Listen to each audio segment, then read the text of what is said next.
A 27-year-old man for whom every day was new. I'm talking about Henry Molaison, HM, who actually had refractory seizures since childhood. At the age of 27 in 1953, he underwent a brain surgery. The neuroscientists, the surgeons, they thought that by removing his temporal lobes bilaterally, they are going to get him rid of seizures, and they were correct.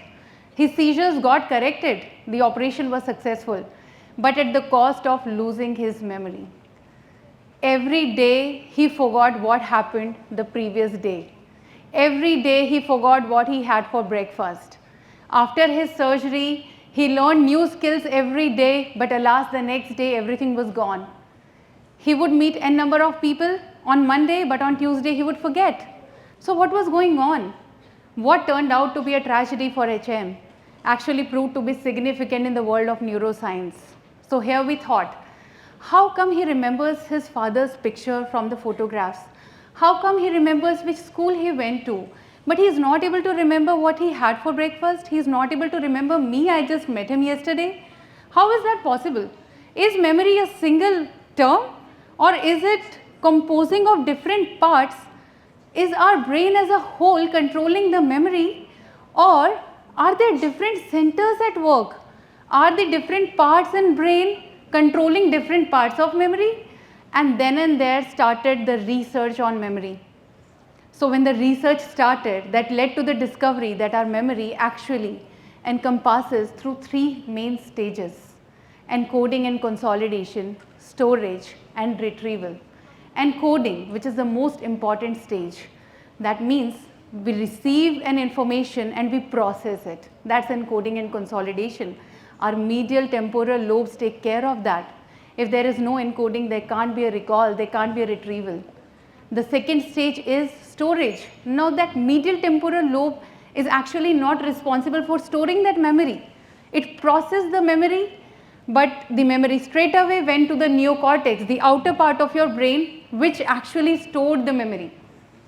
Now what happens when you are not able to encode? What happens when you are not able to process? Obviously you are not able to recall, you forget. And that's what happened with HM.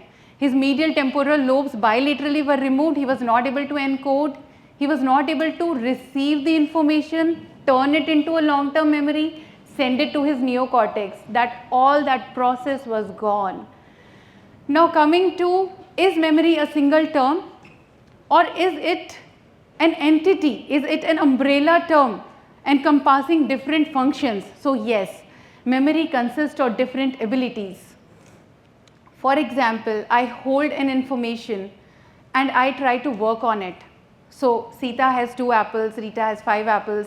How many total apples? A simple addition question, 2 plus 5, 7, right? So now that simple addition is actually a working memory. That's my prefrontal cortex at work. Now if I ask you, tomorrow morning when you wake up, you try to remember the events that happened today in this auditorium. That will be your episodic memory. You're trying to remember events. That's your episodic memory. If I ask you, when do we celebrate Republic Day? You know it's on 26th of January every year. That's your semantic memory. That's your facts. You remember the facts. That's the knowledge of facts. Now you remember, you look at me, you remember my face. That's your visual memory. You can recognize different birds from different sounds. That's your echoic memory. If I ask you to close your eyes and I hand you a coin and I ask you, can you recognize what is the object in your hand? You will be able to recognize it by the feeling of your touch, and that's your haptic memory. If I ask you, which school did you go to? How many achievements you had? How many failures you had? That's your long-term memory. If I ask you what you had for breakfast today, that's your short-term memory. And my dear friends, my dear students, every single part of memory is being processed by different parts in our brain. Now, to make it very, very simple for you, let's divide memory into 2, a declarative memory and a non-declarative memory. Declarative memory, as the name suggests, declares itself. It's an explicit memory, the facts we remember. I just asked you about Republic Day, so Independence Day, the sky is blue, you went to so-and-so school, you can recognize faces, you can recognize your relatives, you can remember the chapter that you read yesterday.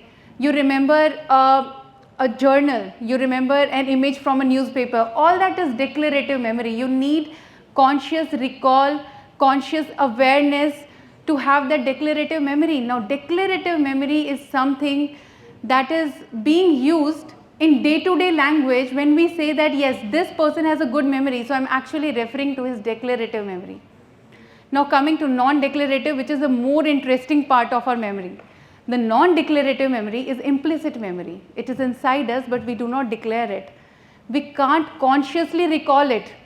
It is not based on conscious recollection. It is not based on active awareness. For example, your habits, your skills, how to ride a bicycle. How do you know how to brush your teeth every day in the morning? I'm pretty sure if I ask you when you're half asleep to brush your teeth, you're going to brush your teeth only. You're not going to brush your shoes or laces, right? So that's your non-declarative memory, your gut feeling, your intuition. Your gut feeling is something that you can't just be aware of. You can't just sit one day or stand at one place and say, today I want to have a gut feeling. No, you can't do that. That's non-declarative. But when you are in an appropriate XYZ situation, out of nowhere, that gut feeling will set in. Now that nowhere is actually your amygdala, your cerebellum and your basal ganglia, while the declarative part is being taken care of your temporal lobe, your prefrontal cortex, your hippocampus. So the non-declarative memory, which is the unconscious mind, is actually the memory that you need to strengthen, that you need to activate. I'll give you one very simple example of how declarative versus non-declarative sets in your mind. How conscious versus unconscious sets in your mind. So for example, a 6-year-old boy was coming back to home from school and is being chased by a large black dog. Now when that boy turns 20 years old, that event has two types of memory. It is stored in two different types of brain, two different parts of our brain, his brain.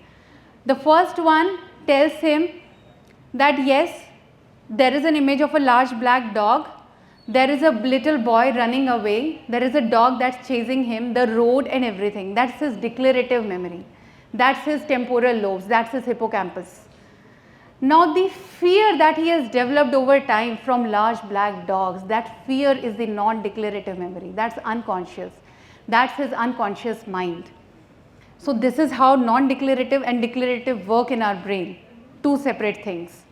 Now if I want to tell you, why am I being so declarative about these two types of memories? Why am I trying to tell you about these two types of memories? Because I want to tell you how you can strengthen or activate your declarative memory and how you can take better control of your unconscious mind. So declarative memory, the ways to strengthen it, we are already following in our day-to-day life. If you have been to school, if you are in a college, you already know. We make mnemonics, we try to weave things into stories in order to memorize. We try to put things into category. For example, if I want to remember the early symptoms of Alzheimer's, I would put it into 4 A's. Apraxia, agnosia, not able to recognize, amnesia, forgetfulness, aphasia, a language problem. And by just remembering 4 A's during my examination or whenever I have a patient, I can recall that these are the 4 early symptoms of Alzheimer's. So what did I do? I put those symptoms into category, 4 A's. If I want to remember what all parts in the brain are responsible for the unconscious mind, I can remember with a mnemonic, A, B, C, amygdala, basal ganglia, cerebellum. What did I do? I put them into a mnemonic. So it became easier. So that's what we do in our daily routine life. But how do we activate or how do we take better control of our unconscious mind? I want you to focus here. Now if I ask you to close your eyes and just think about what all did you observe. You have been sitting in this room for about 30 minutes, more than 30 minutes. If I ask you to close your eyes and think about what all do you remember from the room. So some of you will remember the door, walking through the door, some of you will remember sitting on the chair. But if you really focus, you will be able to know, you will be able to image that the chairs are red in color. The person sitting next to you, who is the person? What is the person wearing? Now that is your unconscious mind. That's called mindful observation. So if you want to strengthen your unconscious mind, if you want to really activate your memory centers, all the memory centers in your brain. You need to be more mindful of the surroundings that you are walking into. This is mindful observation. Second, encoding specificity.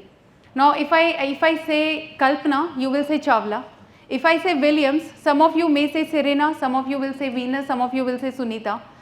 But since there was a return yesterday itself, if I say Sunita, most of you will say Williams, won't you?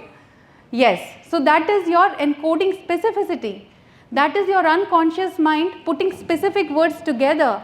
You did not consciously, you may not have consciously tried to memorize about Sunita Williams, but you have heard about her for such a long time that unconsciously now your mind knows. If somebody says Sunita, you will say Williams. So that's your unconscious mind, that's encoding specificity. That is the process that is always going on unconsciously. And the third is sleep. Sleep is very, very important. A quality 7-hour sleep from 10 p.m. till 5 a.m. ideally is needed to activate your memory centers that are responsible for your unconscious mind. So mindful observation and sleep are two things that you can inculcate in your activities from today onwards in order to activate the unconscious in your mind, in order to activate your amygdala, your basal ganglia, your cerebellum. So memory is not just a single term. Memory is not just about remembering facts. Memory is what makes us a person. It's our quality, it forms our personality. It is not just remembering events. It's about our habits, our skills. It's about the unconscious too. So now I want you to sit back and relax and think about this. If you would like to erase one memory from your brain, would you be able to do it? Or while trying to erase it, would you actually instead embed it in your brain further? Think about it. Thank you.